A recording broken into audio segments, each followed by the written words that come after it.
Xitay və Rusiya qismləri Xitayning غەربىي شىمالىغا جايلاشقان نىڭشيا خۇيزۇ ئاپتونوم رايونىدا بىرلەشمە ھەربىي مانېۋىر ئۆتكۈزدى. دىققەت قىلىشقا ئەرزىيدىغىنى شۇكى, bu مانېۋىر ئامېرىكا ئافغانىستاندىن چېكىنىپ, bu دۆلەتتە zo'ravonlik va muqimsizlik ئەندىشىسى كۈنسېرى kuchayotgan mezgiliga to'g'ri kelgan. Xitoy ishg'olidagi Sharqi Turkiston bilan Afg'onistonning qisqa bo'lsa-mu bir quruqlik chegarasi bor. Kanada bosh sahiya amaldori Kanadaning Xitoy virusi yuqumining 4-chi to'lqiniga kirganligini e'lon qildi. Egilanishicha, har kuni 1500 yangi kasal doklad qilinayotgan bo'lib, ularning ko'pinchisi 20 yoshdan 39 yoshgacha bo'lgan kishilar ekan.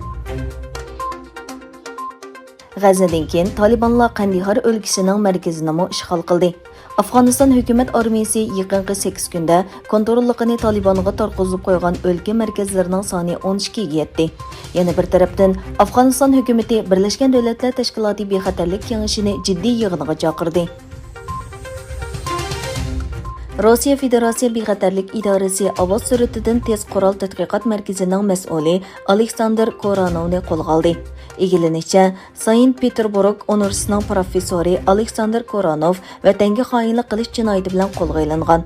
Koranov Ajakis ovoz suratidan tez aeroplanning tadqiqot turiga qatnashgan bo'lib, bu turning ilmiy taraqqiyot yig'inlarida deyilgan so'zlarni chet elliklarga yetkazganligi va g'arbga josuslik qilganligi o'tirg'a qo'yilgan. İsrail Tashqi ishlar ministri Yair Lapid ikki davlat munosabatini normallashtirish kelishimidan keyin tunji rasmiy ziyaratining bir qismi sifatida kelgan Marokashda Isroiliyaning aloqa ishxonasini ochdi. U ikki davlatning o'zaro elchixona ochishga qo'shilganligini e'lon qildi.